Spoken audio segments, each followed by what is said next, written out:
Aloha kako. Welcome to Hawaiian Studies 107. This is a introduction to our course for the semester. My name is Kumu Ryan. So on your schedule of classes, you should see Ryan. Kumu is a Hawaiian word for professor, instructor, teacher. So that's basically the title that we go by here in the Hawaiian Studies program, as well as in Hawaiian Language Department. The sections here are incorrect. This should be section 2, 4, 7, and 9, I believe. At any rate, that's no big deal. If you are watching this, then you're in the Lau Lima, which means that you're in my class, and so you are in the right place. So a little bit about myself. As you can see, these different snapshots they kind of cover general aspects of my life. You can see up in the top right hand corner my wife and my crazy daughter. It's us three against the world, and I also run and manage an Aina-based or an outdoor nature-based conservation program up in the mountains above Waialua. So you see some images there from the off-road vehicles that we run, the ATVs that I'm always up in the mountains. But growing up here in the islands means that I was also a waterman. Grew up surfing, canoe paddling competitively, fishing, all that good stuff. So I like to get outdoors, up in the mountains, out of the ocean, outdoors as much as possible. Lastly, I'm also a cultural practitioner in the form of hula. I am a kumu hula, and I also do teach some hula courses here at the university as well. So we'll talk more about that, of course, as the semester goes on, but brief introduction of myself. All right, so the big question here is, what is Hawaiian Studies? What is Hawaiian Studies all about? Now, I know for many local students, they have their ideas about Hawaiian history and culture and whatnot. For others, other students coming from abroad, perhaps it is what the media tends to portray about Hawaii through all the TV series and movies and commercials. And that's why I'm starting off with this question: is what is Hawaiian Studies? Is Hawaiian Studies about the study of pineapples, hula gals, and tourism and surfing and all of that? Now, as fun and as interesting as some of those topics are, this course, or I should say Hawaiian Studies itself, is a more academic take on the things that make up Hawaii from a native Hawaiian point of view. So in this class, we're going to be looking at a variety of topics, from the origins and migrations of native Hawaiian peoples, to languages, to Hawaiian spirituality and religion, to the natural environment, arts, colonial history, and all the way up to modern or contemporary issues. So we are really going to run the gamut of what makes up Hawaii from an indigenous Hawaiian perspective. And that is what is the most important part about all of this. We call that indigenous perspective native voice. All Hawaiian Studies courses approach the study of this knowledge base from a native voice. And the reason why that's important is because, especially in Western colonized societies, that native voice is not only a marginalized voice, but oftentimes that voice is not even heard. There is no native perspective or indigenous perspective that factors in to the overall run of society. And that is problematic, of course, because in certain places, such as Hawaii, such as you know, the Americas, there are native indigenous traditions that have been established there for thousands of years. So to deny the voice of these people is really to deny or to even ignore the reality of our society. Uh, so, what makes up native voice? And the simple answer to that is uh, it's that ancestral discourse. It's that ancestral set of values and beliefs and practices that have been passed down over the the centuries. It's not enough to simply be a native Hawaiian and and therefore anything that person expresses equates to native voice. No, it's a tradition uh, that is passed down, and so native voice is important for us to look at because, again, in our society, we oftentimes completely ignore it. Uh, and so these classes, or classes like this, help to provide a space for that voice, so that we can have a more well-informed and a better balanced um, understanding of our society and the world that we live in. Very, very important. When you look at the graphics here on the right, up at the top right-hand corner, you see America is for Americans, period. Uh, in the United States today, you don't have to travel far to find these kinds of statements. In fact, I would argue that these kinds of statements are becoming more commonplace throughout American society based on the political, cultural landscape of the country. Um, some people may argue with that. Many people might not. Fine, one view. But then, of course, a follow-up is this guy here on the bottom right-hand corner who says, "I agree. Why don't you go back to Europe?" Gotta love it. Now, is that offensive? Does that statement or this kind of perspective make you a little uneasy in your chair? Uh,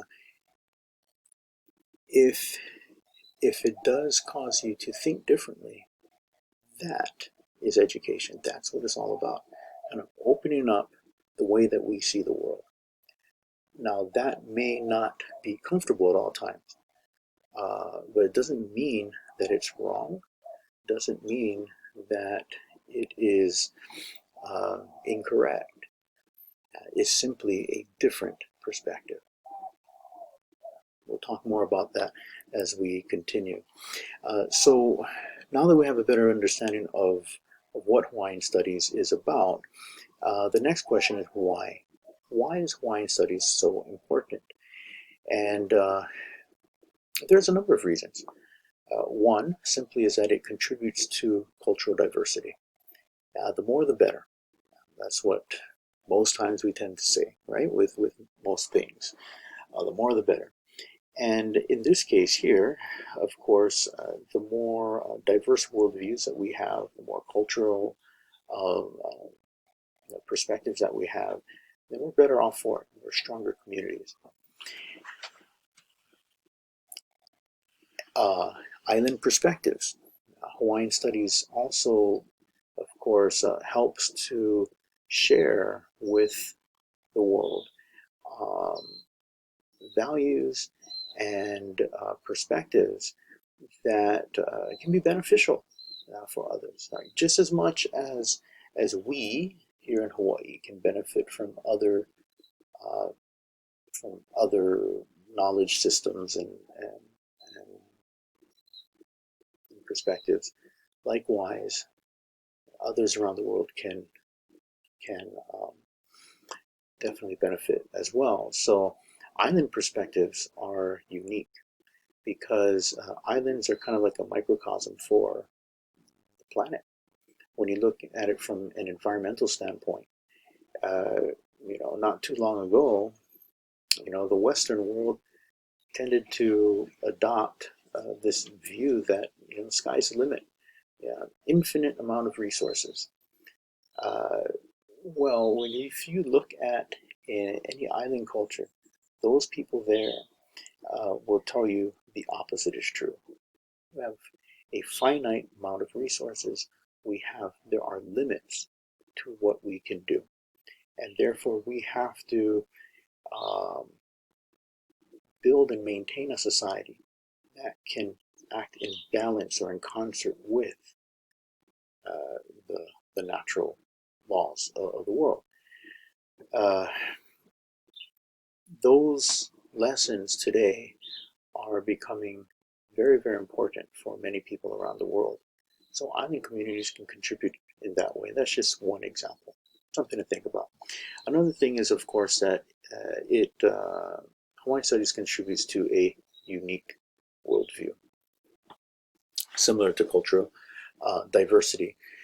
The relationship that we have with our natural world, the relationship that we have with our family, with our ancestors, um, and the value that we place on our genealogy, are good things that can really help to help people to better cultivate those relationships between themselves and their larger communities. So Hawaiian Studies is definitely valuable. He mana'o wale no means just a question, just a thought. Does understanding diverse worldviews positively or negatively impact our community? Something for you to think about. Obviously, since you cannot respond to me right now, generally people would say yes, it does. And so with that understanding, I bring you to this statement. Maluna e ona lahui apo keola ke kanaka. Work on that. In fact, you can try say it with me here. Maluna e ona lahui apo keola ke kanaka. Practice it. What does this mean? Well, actually, where does this come from? That's a good question. Do any of you know where this statement comes from? Does it look familiar to you? Have you seen it before? If you answered no, then you may be partially blind. If you cannot see all the hints here on the screen, if you didn't get all those hints, then you're going to kick yourself in the butt. Obviously, this statement is somehow associated with the university. In fact, this is the motto for the University of Hawaii. So therefore, you all should have this memorized, at least by the end of the semester. Maluna e ona lahui apo keola ke kanaka. Above all things, above all people, above all races, humanity. That's what it means. Above all people, the most important thing in the world is humanity. That's what the university stands for, the University of Hawaii. And so if that is the mantra of the university, then of course Hawaiian Studies, as a contributing force to diversity, would be highly important and valuable. Hawaiian Studies fulfills a humanities requirement, which is no doubt one of the reasons why most of you are here taking this class. But again, the university sees humanities as so important. I mean, why develop all of this knowledge, all of this technology, if somehow that doesn't serve a greater purpose of of, uh, of bettering, the world in which we live? Of course, it's about humanity. Right? We don't want no evil scientists. We want humane scientists. We want compassionate leaders. Uh, Humanities is why Hawaiian studies is important. The university has adopted in its strategic plan the title of being an indigenous serving institution. So as you can see here, it says that one of the goals of the university is to transform the international profile of the university to one of the world's foremost multicultural centers for global and indigenous studies. To also strengthen the crucial role that the University of Hawaii system performs for the indigenous people and general population of Hawaii by actively preserving and perpetuating Hawaiian culture, language, and values. So that is another reason why Hawaiian studies is important here at the University of Hawaii. Now, to achieve those goals, the university has today a place called Kamakakuokalani,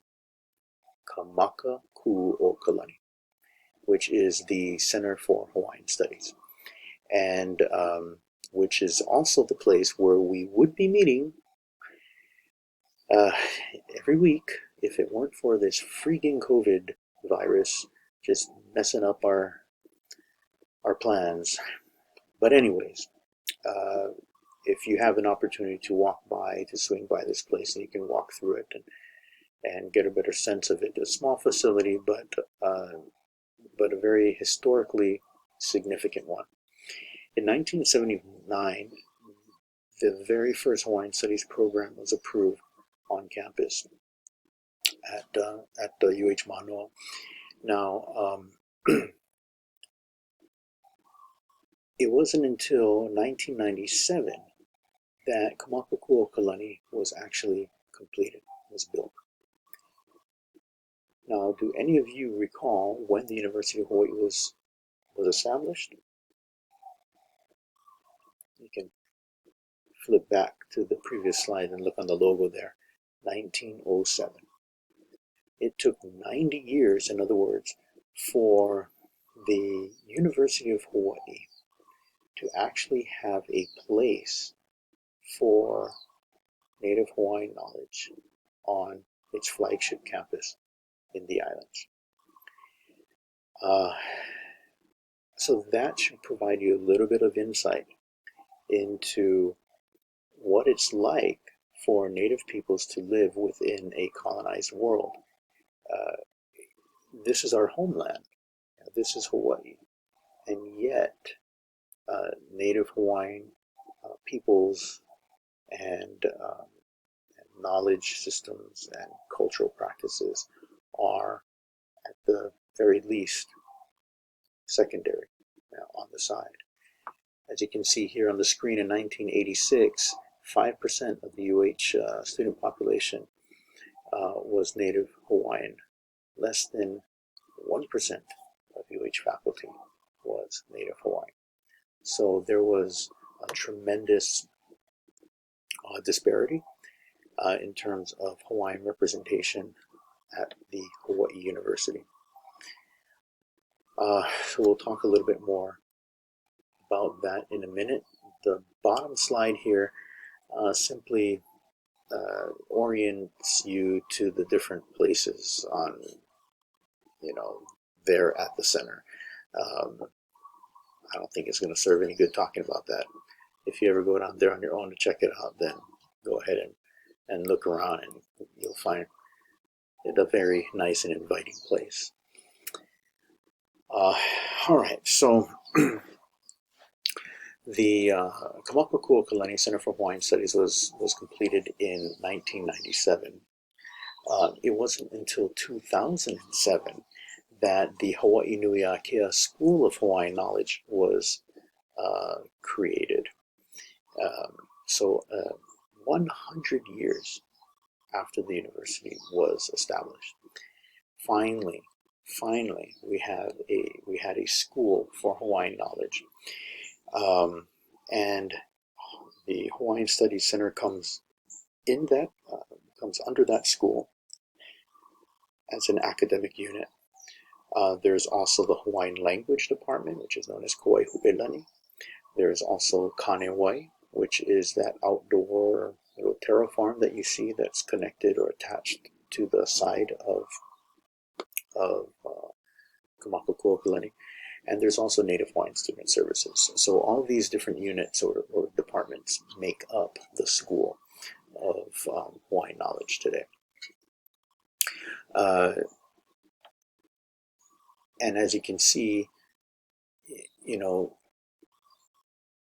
today the university remains the only indigenous college in a Research One ranked university in the United States. That is mind-blowing. Despite the fact that there is a well-documented and well-established indigenous community all across the United States, traditions that reach back thousands of years. This is the case. So this should at the very least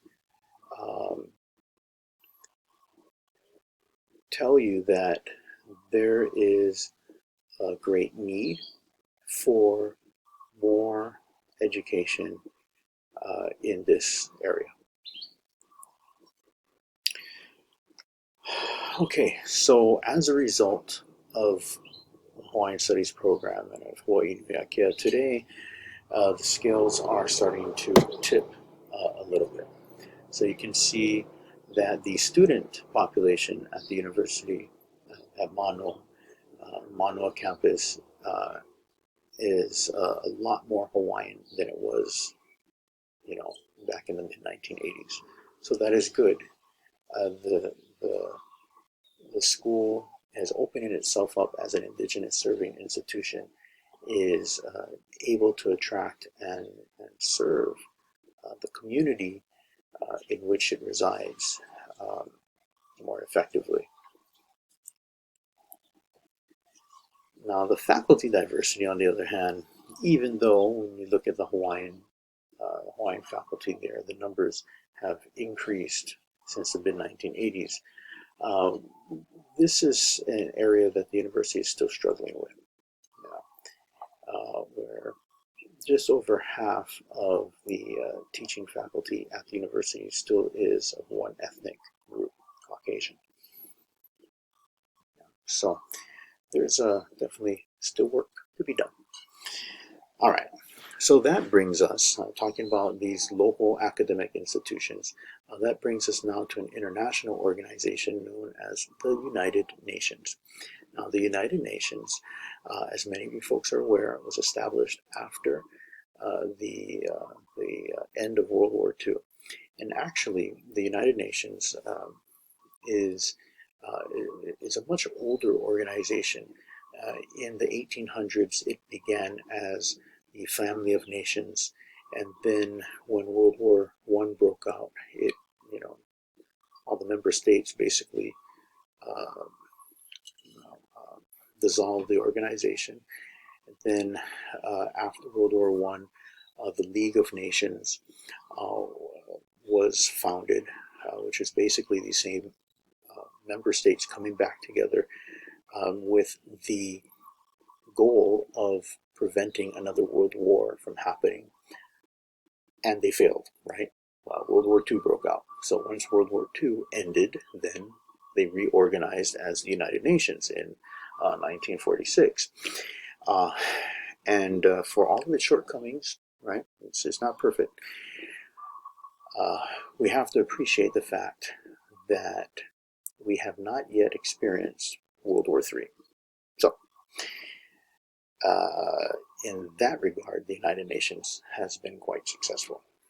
Um, However, the United Nations also stands for many other things as well. Sorry. Normally, as you can see, um, my yard is a forest, and so you normally just hear birds, but then you occasionally have military or somebody ripping it up in the back in their dirt bikes or something. Anyhow, so um, the United Nations also is about peacekeeping efforts around the world, assisting victims of disaster, protecting human rights, all these things. Um, and as you can see at the very, very bottom, they are about supporting the rights of indigenous peoples.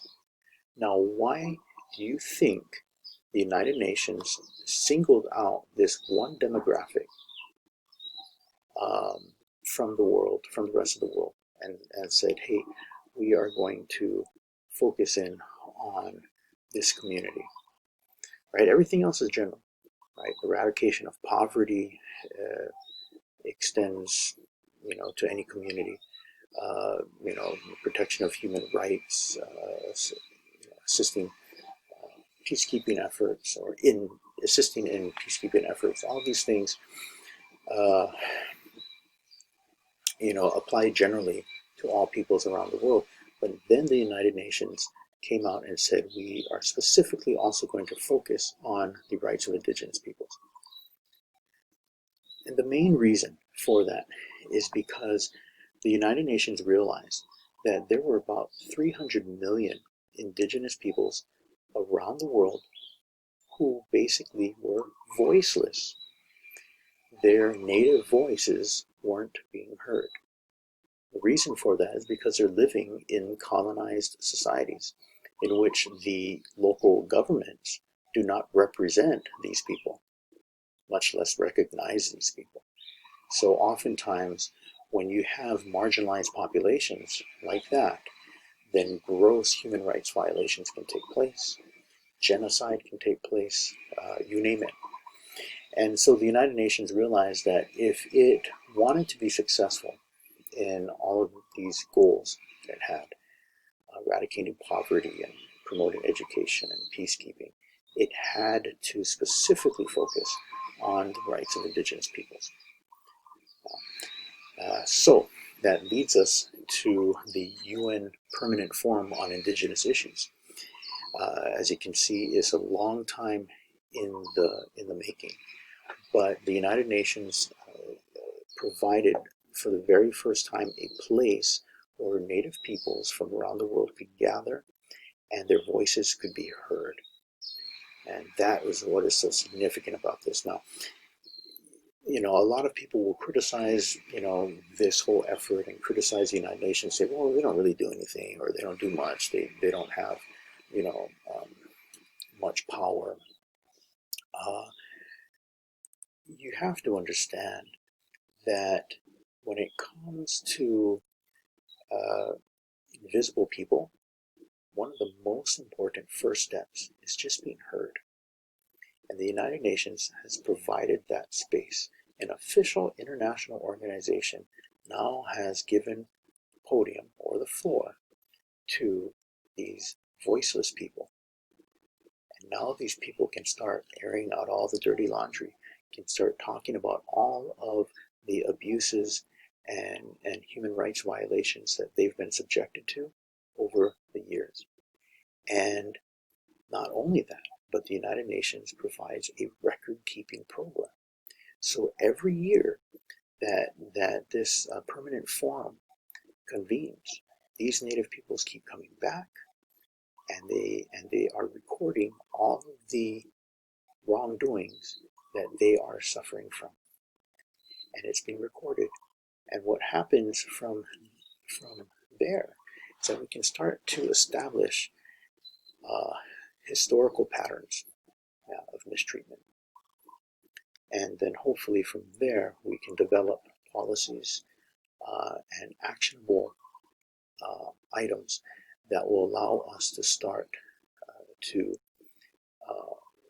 work on these violations to make the world a better place. So to that end, the United Nations Declaration of Rights for Indigenous Peoples, known by the acronym of DRIP, was completed. It was a long time coming, several decades to be exact, but finally it was adopted by the Human Rights Council in 2006, and it was approved or adopted by the General Assembly in 2007. Now at that time there were 143 nations in favor of the UN DRIP. There are 4 nations against it. And these nations were not Russia, North Korea, or Venezuela. These were Australia, Canada, New Zealand, and the United States. What? Why were they so adamantly against Native rights?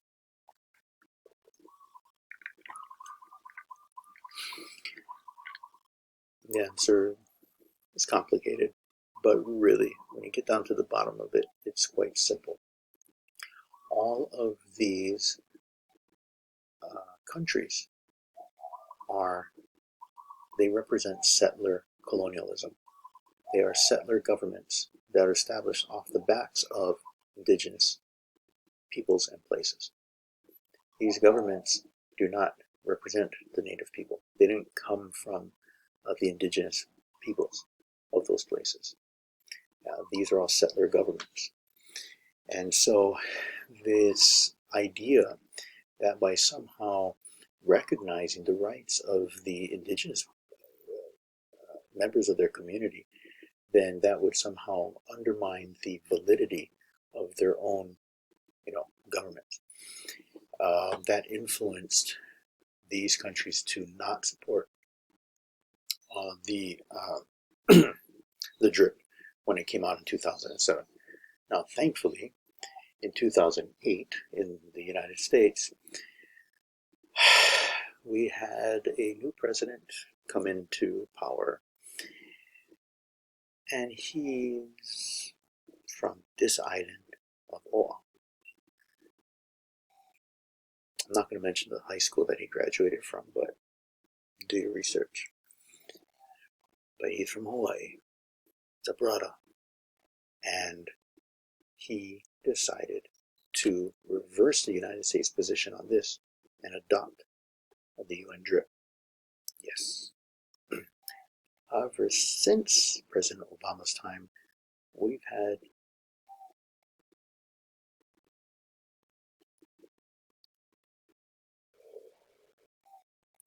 a new president take over. I'm not even going to talk about it.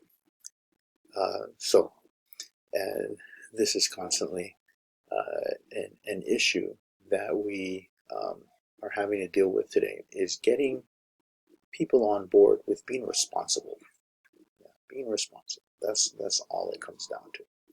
So what we're going to be doing is referring to this document throughout the semester because it's very, very important. It provides a framework for addressing indigenous issues, and we have to remember that this framework is now internationally recognized, not only by the United Nations, but by the United Nations, but also these other countries as well.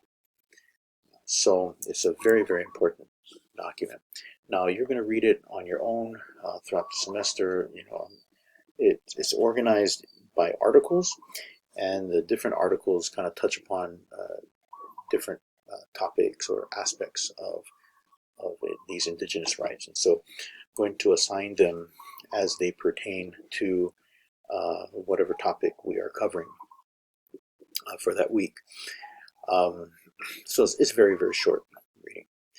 But what I want to do right here is go over the preamble so that, or at least the majority of the preamble, so you get a gist of the language and how it reads.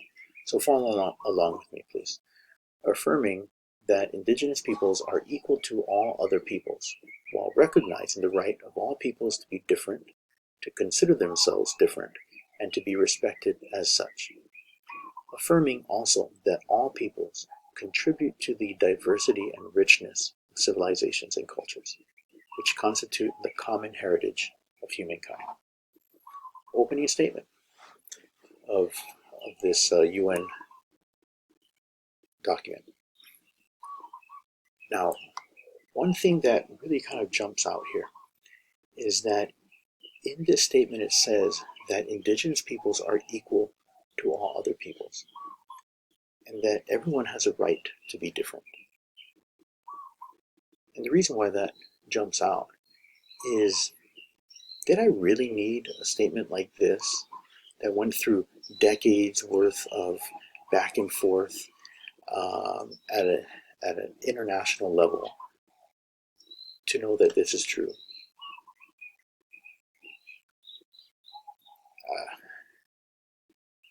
I don't think so.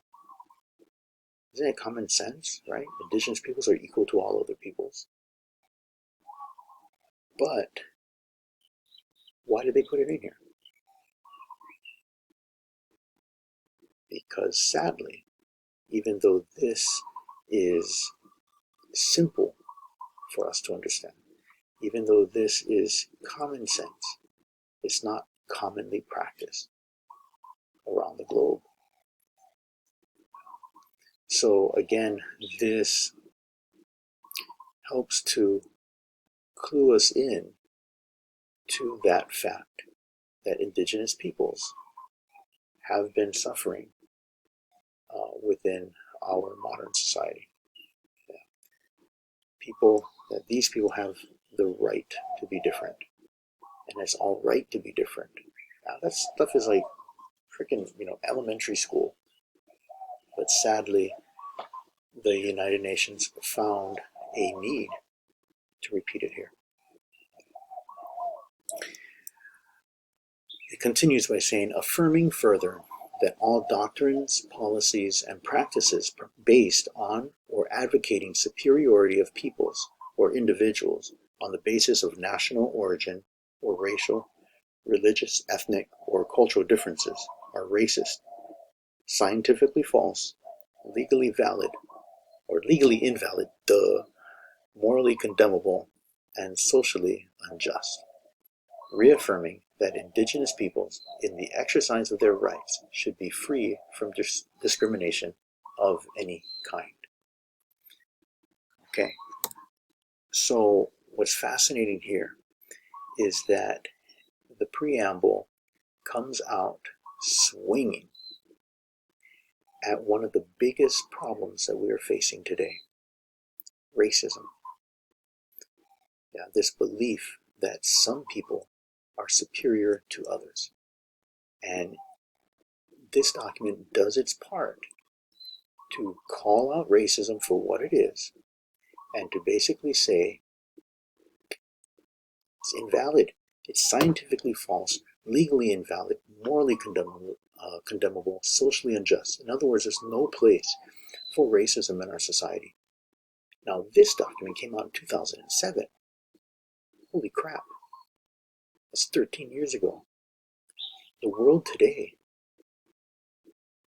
is in worse shape with regard to racism than it was in 2007. So, is this document still valid for us today? Is it still relevant? The answer is hells yeah. Concerned that indigenous peoples have suffered from historic injustices as a result of, inter alia, their colonization and dispossession of their lands, territories, and resources, thus preventing them from exercising, in particular, their right to development in accordance with their own needs and interests. What this part of the preamble talks about is that historic injustices are real. They are real. The injustices of the past inform the disenfranchisement of these people today. It's not claiming victimization. It's not a fabricated thing. It is real. If there is such thing as transgenerational wealth, we have these uber wealthy families that just where their wealth just compounds generation after generation after generation, and they become the Rockefellers and all that. Well, think about the opposite, where you can have dispossession that compounds in a negative way against a people. Same thing. But most people, I should say, do not want to deal with colonization and the negative impacts of it. Why? Because it doesn't make us freaking feel good. Yeah, we want to go to the beach, we want to surf, we want to hang out, we want to have a good time, we want to eat good food, we want to, do things that are fun. People don't want to deal with this. This stuff is a big downer. It's not fun at all. And so, what people oftentimes have resorted to is a weak argument that these things are just crybaby tactics. These things, they don't affect us anymore. They don't really exist anymore. That may have been a thing of the past, but it's not with us today. People, in other words, choose to ignore it, choose to overlook it because they don't want to deal with it. But that, ladies and gentlemen, does not solve anything. It does not help repair and build up our communities. Yeah, that kind of attitude continues to drive that wedge between communities. And so here, from an academic standpoint, as responsible learners, it is our duty to understand these very, very difficult and complex issues so that we are better equipped to be a part of that solution now and into the future. Recognizing that respect for indigenous knowledge, cultures, and traditional practices contributes to sustainable and equitable development and proper management of the environment. Yeah, it's all about stewardship of our natural resources. As I kind of alluded to before, Native peoples have lived in harmony, in concert with their ancestral lands for millennia, for thousands of years, for generations, in a sustainable, responsible manner. We all around the world could stand to learn from these communities and their practices. If we do that, the United Nations here recognizes that the natural environment would be in a much better place. So these are all things that the UN DRIP touches upon. It's a loaded document. It's not long, but there's so much depth to it. We could dedicate the entire semester just to looking at this document and studying those critical issues from it. We won't, but we are going to be circling back to it a lot this semester. All right, so now we're going to get into some common terms. Just to make sure that we are on the same page, at the beginning of the semester. These terms are, they kind of fly around, they're used by society today. You'll see it, you'll come across them in some of the readings and some of the videos and stuff, and oftentimes these terms are misunderstood. So I want to make sure that we all understand how they will be used in this class. All right, the first is native. Now you can read, sorry.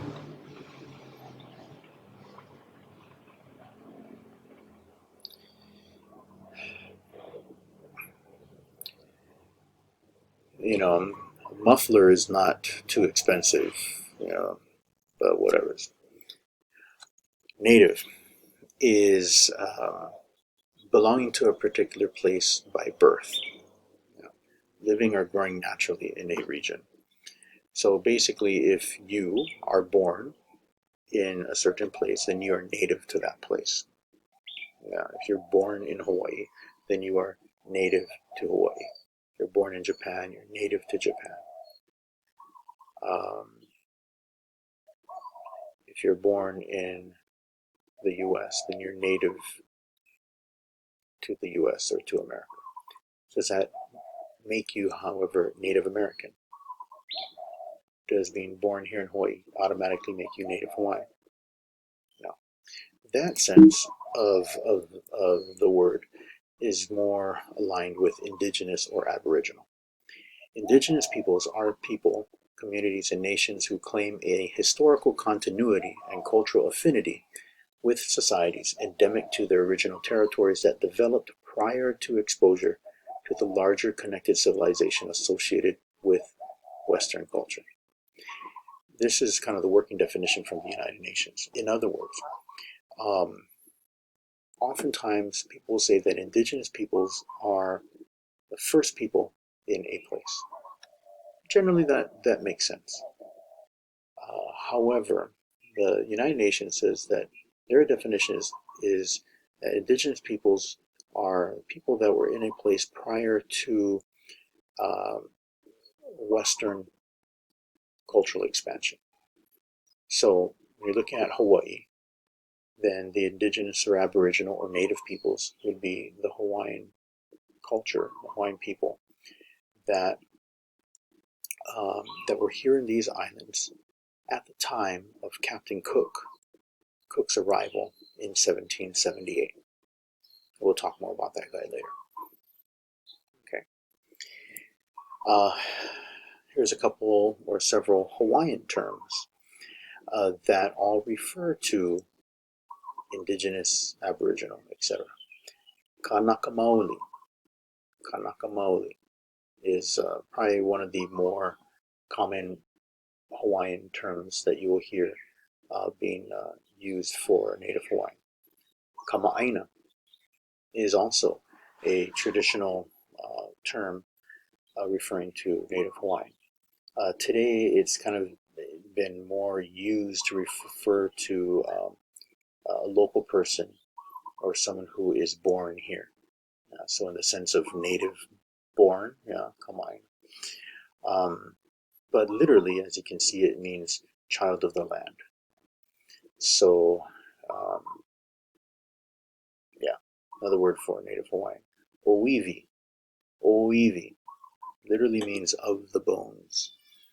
And it's a figurative reference to Native Hawaiians.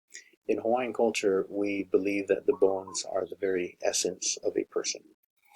And after all, when somebody dies and passes away, then all their flesh and everything rots away. But what remains of that person is the bones.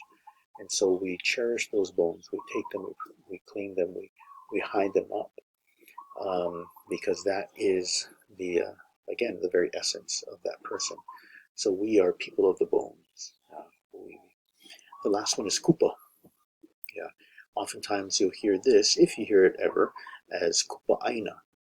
So kind of used interchangeably with kama aina. So kupa aina, kama aina, but someone who is native.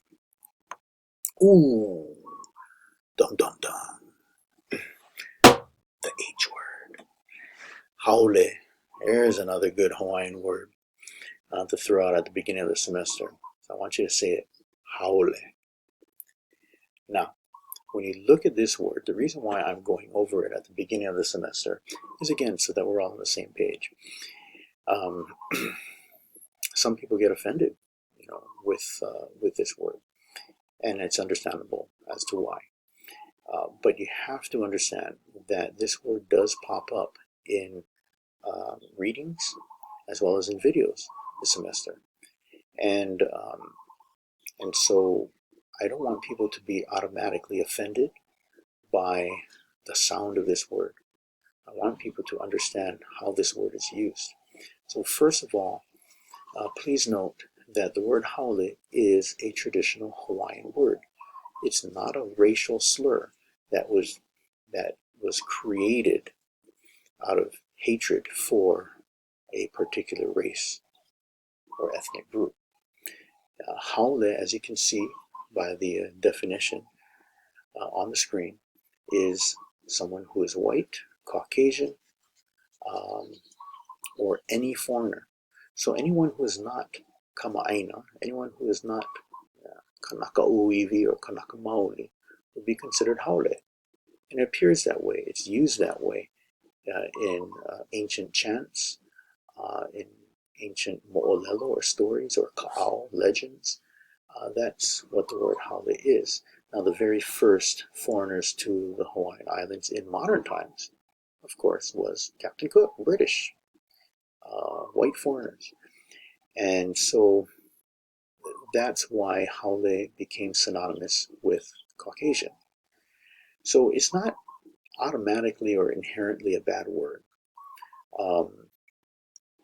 It's, as I always say, it always depends on how it's used in a sentence. You can have a good haole and you can have a bad haole. Just as you can have a good Hawaiian, okay, good Hawaiian. And you can also definitely have some bad Hawaiians. I know some Hawaiians right now that crack. Nah. But again, what I'm getting at is simply that the word haole itself is not inherently derogatory. Okay, I understand that some people struggle with this word, had negative experiences with this word.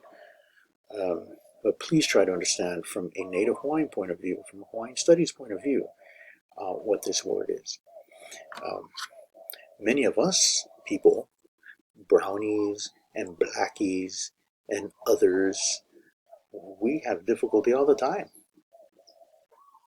Yeah, for just being brown or black or whatever. So, we're all in this together. We have to understand that. Now, the holiday experience in Hawaii is quite unique, and I just want to address this because it is a unique situation, and I think it bears a little bit of analysis in a class like this. Hawaii is a unique place to explore race identity because, unlike the continental United States, we view race through an island lens, through an island perspective. We have a unique history here, which is very different from the history of the rest of the United States. And so this is a very interesting place to explore race relations and race in general. Hawaii also has no ethnic majority, and I think that is very important. A lot of times when I say that, people come back and say, "Oh, Asians, there's way more Asians, here than Caucasians." Like, yeah, well, that's if you lump them all together. We don't do that. We know the difference between Japanese, Chinese, Korean, Filipino, Vietnamese, Laotian, right? And we break them all up into their individual ethnic groups. And when you do that, then you recognize that there is no ethnic majority here in the islands. So what that means is that everyone is compelled to confront their own racial identities here. Now, there is no majority. So we are all forced to look at ourselves. And for some people that come from societies in which they are a part of the dominant ethnic group, they are not accustomed to looking introspectively at themselves and recognizing that they are a racial group, that they are a part of an ethnic group. here in Hawaii, everyone's forced to look at themselves. So it may be a little uncomfortable for some because they're not used to recognizing that they are a part of a group.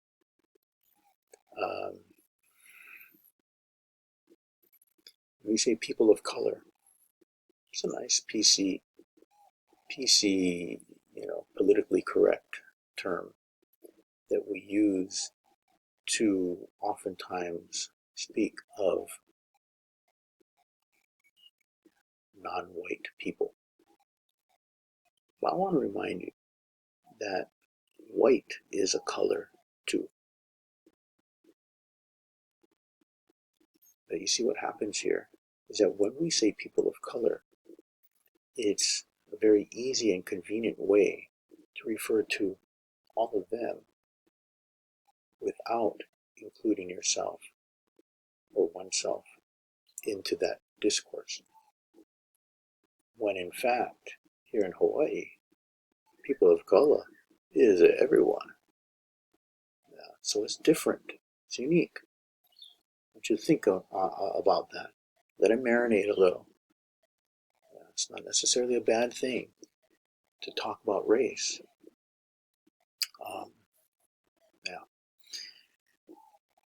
So let's see here. The word race.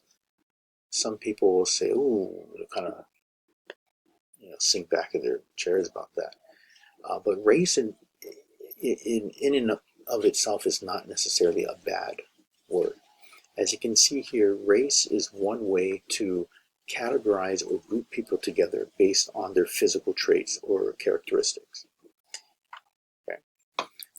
Ethnicity is another way to categorize or group people together, but instead of the physical characteristics as being the distinguishing factor, it is genealogy or ancestry. That is what makes up your ethnicity. So racially, you may appear to be a part of this group, but ethnically, they're actually a part of a different group. Okay, so ethnicity and race, don't get them confused. Nationality, of course, here in Hawaii, oftentimes people will misuse this, the word nationality. Say, oh, how many nationalities are you? Of course, nationality refers to one's national status. In other words, their citizenship. It is so most times when people are asking, what are you? What nationality are you?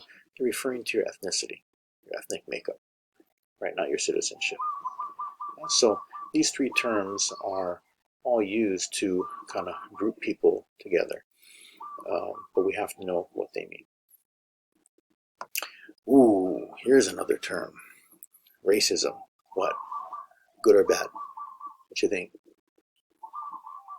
Now, if any of you guys are sitting back in your seats at home just like, racism, good or bad? If you had to take more than 3 seconds to come up with the answer here, this might be a long semester. But that's all right, because you came to the right place. We're going to be talking about these things. Racism obviously is bad. According to this definition here, it says racism is commonly defined as a belief or doctrine where inherent biological differences among the various human races determine cultural or individual achievement, with a corollary that one's own race is superior and has the right to rule others. In other words, it is an ideology of racial superiority, the exact thing that the UN DRIP was speaking out against, right? Saying that this belief of superiority of peoples it has no place in our society. So that's what racism is. It is an ideology of racial superiority, but that's not all. Racism is also a system of power. When a society supports racist beliefs, they create a racist system of power which denies one or more groups access to educational, economic, or other opportunities simply because of their race. This is also known as institutional racism, in which legal, educational, political, military, and other institutions create policies that oppress certain racial groups. Now, do we have an issue with racism in the United States today? Hells yeah, we do. And as I stated before, it's become more of an issue today, and it's become more of a common problem today than it was a few short years ago. Um, but we have to understand the dynamics of racism, that it is a belief, a very, very powerful belief, but it also is a system of power. So people can be discriminated against by individuals, but groups of people can be suppressed and held down by systems of power, by institutions within society. That, both of those things are wrong. Both of those things are bad. And both of those things are what we are continually having to address and fight against today. Just look at this past summer with Black Lives Matter. Uh, this is exactly what that movement is trying to shed light on. And many, many Americans, up until fairly recently, just kind of ignored it or conveniently chose to believe that it's not a big issue in society, when in actuality, when you see what has been going on, and all the awareness that this Black Lives Matter movement has generated, is causing people to confront the reality that racism is a big issue, and uh, it still is negatively impacting many, many people within our society today. Uh, so it's a tricky one. It's tough for us to recognize exactly what racism is. But we're going to talk about it throughout the semester. Um, and I want you to understand that when race is brought up in one form or another, it doesn't automatically make it a racist statement. Now, race in and of itself is not inherently bad. Racism is bad. Now, racial bias, for example, does not automatically equate to racism, nor does racial tension or even racial discourse, joking, talking about race, doesn't automatically equate to racism. Now, those things can be symptomatic of racism. They can definitely lead to racism, or again be symptomatic of racism, but independently, they aren't necessarily uh, racist. Uh, Racial hatred is racist. Um, and so that's the big one. As a UN DRIP document stated, you know, there's no place, right, for racism in our society. It's scientifically invalid, morally condemnable, or scientifically false, legally invalid. It's just, racism is a social construct. That means that when we were born without the, without the burden of racist beliefs or thoughts. But as we grow and as we learn, then that is when racism becomes an issue, because racism is a social construct. It's something that is programmed into us by our environment. So, um,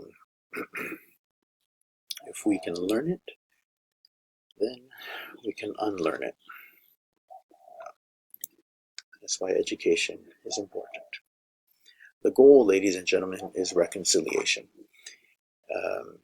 How do we come together? How do we reconcile these differences so that we can constructively stamp out racism? That's a tough one, but that's always the goal. One of the ways or one of the actions that leads to reconciliation is reparations. That's why reparations have been one of the main talking points in the United States for Native Americans, for African Americans for such a long time. And it hasn't happened yet. But that argument is not going to go away because, again, reparations are part of a solution to reconciliation. Reconciliation is based on the recognition that everyone has a part in the solution, in the healing. Whiteys, brownies, blackies, we all have a part in this. Some of us have to forgive. Some of us have to basically recognize the history and the reality and collaborate with and work on these issues with these other communities, right? That's how it happens. So we have a lot of work ahead of us. And it, of course, continues with rehabilitation. Yeah, one Civil Rights Act is not going to solve the racism problem in the United States. One action is not going to make it all go away. We already had the Civil Rights Act, and look at where we're at today.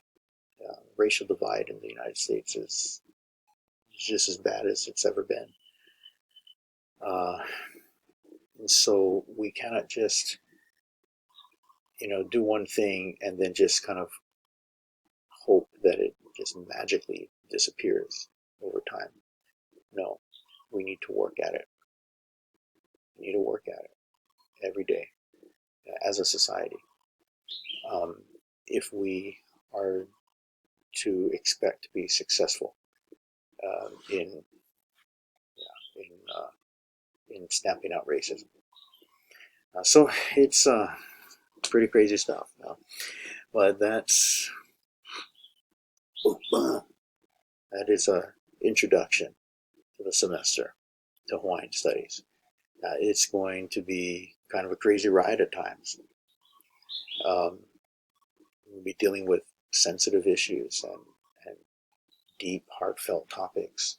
We'll be laughing a little bit here and there, maybe crying a little bit too. But that is the very human experience that we deal with in a class like this. So, mahalo again for signing up to be a part of this class. I hope that we can all ride this out together, that we can have a good, safe, healthy semester, and that by the end of this semester, we might not all be in agreement with each other on every point, of course, but that's never the goal. Hopefully, we can arrive at some enlightened place by the end.